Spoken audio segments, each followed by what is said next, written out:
Bet tas, par ko es šodien runāšu, ir jātad, kā mēs redzam no savas pozīcijas, kas ir radošs muzejs, kā mēs šo te radošā muzeja formulu mēģinam realizēt savā ikdienas darbā un kur tas mūsuprāt aizvedīs nākotnē.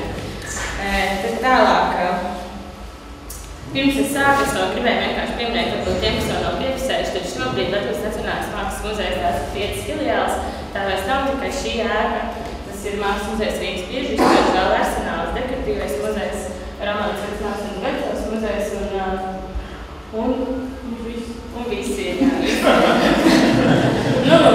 jā. Tātad mūsu radošā muzeja stāsts sākas ar to, ka mūsuprāt radošs muzejs ir tāds muzejs, kas ir pieņems ikvienam. Proti, tas ir pieņems visām paudzēm, visiem sabiedrības locekļiem, dažādām vērtībām.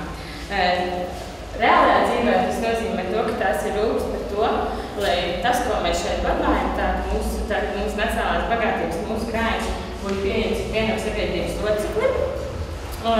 Kā arī tā ir atbildība par šo pēctecības jautājumu, par to, lai mēs šīs zināšanas un informāciju nododam tālāk, tādā veidā, kādā tas šodienas muzeja lietotāji ir saprotams. Proti, ieskatoties dziļāk šajā pieejamības jautājumā, tad mūsuprāt radošs muzejs, radošs mākslas muzejs ir tāds, kas sev pasniedz kā radoša neformāls izglītības vietu.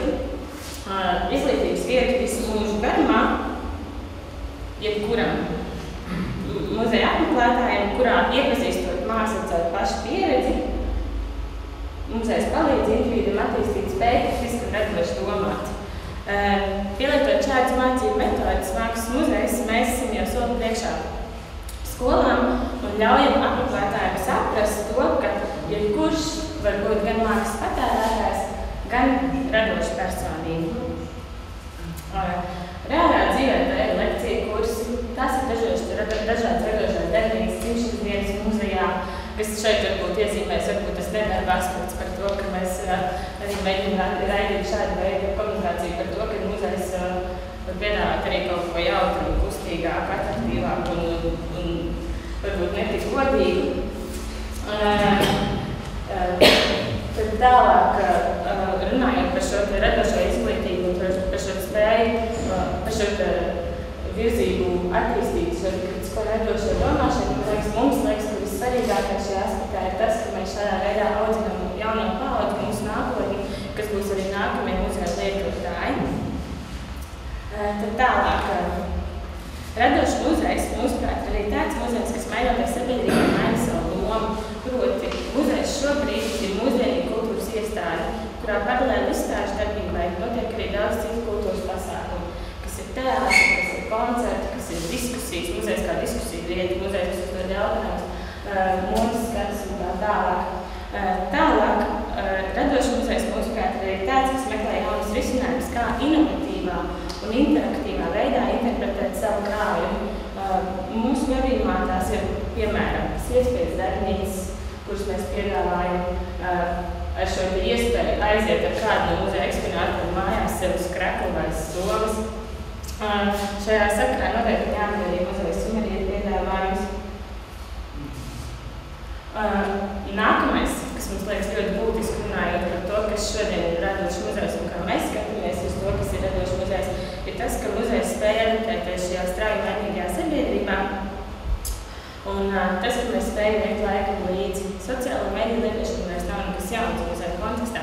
Bet, manuprāt, tas, kas ir ļoti būtisks pieminēšanas vērts, ir tas, ka mēs bijām pirmais muzejs Baltijas valstīs, kas ir pievienojies Google Earth projektu, tādā veidā arī attīstot šo te digitālo strateģiju jautājumu un mūsu kolekcijas pieejamību. Tad tālāk noteikti jāmin arī Rīgas Biežas mobila aplikācija, Instagram profilis un citas tādas lietas, kurās mēs eksperimentējam. Tad nav mūsuprāt radošs muzejs noteikti nav iespējams bez radošas sadarbības tīkla. Proti, mēs saprotam to, cik būtiska tīklošanās, cik būtiski un svarīgi ir tīklošanās lokālā un starptautiskā mērogā un cik daudz jaunus atkal gala produktus radošus tas var nest un radīt. Šeit es pieminēšu tikai dažus no mūsu sadarbības partneriem, lai ieskicētu to situāciju, kādā mēs ejam un darbojamies. Tas ir, piemēram, Paņems kultūras centrs vai Kuša komiks, ar kuru mums līdz novembra beigās būs projekts šeit muzejā augšā ekspozīcijās komiks nedēļa muzejā, kurā komiks mākslinieki darbosies ar mūsu ekspozīcijas darbiem, radīs jaunas mākslas darbus. Tā ir sadarbība ar Telekom, lai radītu šo Rīgas biežas mobilo aplikāciju. Tas ir Staroņa Īga, kur mēs visi ļoti zinām, un kura tos radošās sadarbības gala rezultātus mēs redzēsim jau pavisam drīz, 3 mūsu filiālēs. Tas ir arī projekts 1914, kuru mēs realizācijā redzēsim 2014. gadā, kurš ir izstāžu un citu aktivitāšu projekts Pirmā pasaules kara pieminē, kurā šobrīd ar mums kopā ir iesaistījušies ļoti daudz Eiropas muzeju un tā tālāk. Turpinot, mums liekas, ka ļoti būtiski ir arī tas, ka radoši muzeja skatījumā ir pieminēt arī to, ka muzejs gan kā vietas, gan kā krājums ir radoši tad, ja tas iedvesmot arī citus. Proti, šeit es minēšu tikai 3 piemērus par to, kā tas izpaustos reālā dzīvē. Piemēram, Elīna Lodela, Zofa, apkauda dizaineri, iedvesmojoties vienā no Zofas grupēm šo radošo ideju un ierosmi rāda tieši pie mūsu muzeja aplūkojot Nikolājas Trompas glāzni. Tāpat vienam no žurnāla Deko numuriem šī reklāmas kampaņa, kur jūs varbūt pamanījāt,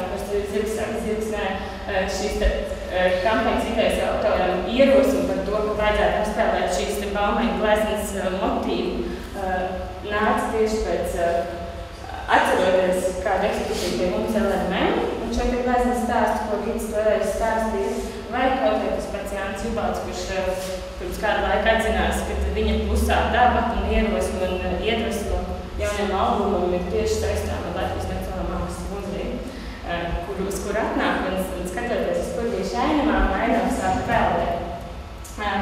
Nākotnē, kā mums liekas, sasumējot šo visu kopā, ko es jums šeit pastāstīju, mums liekas, ka šeit jūs varat redzēt, kāds izskatīsies plānots, kāds ir plānotos magazīns izskats no otras puses muzejiem pēc rekonstrukcijas, uz kurām mēs ļoti drīz ceram doties.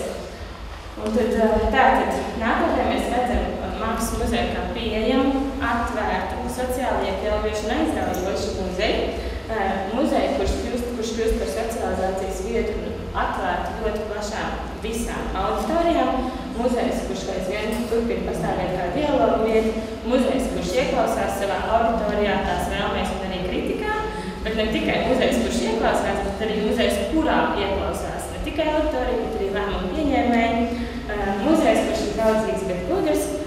Muzejs, kurš iesaistot jaunas darba metodas, proti parādīt mākslu kā aktuālu un interesantu izziņas objektu. Un stāstot un interpretējot mākslu, ceļ cilvēka garu, māca plašāk redzēt, izjust un domāt pasauli. Tas būtu īsumā viss. Paldies!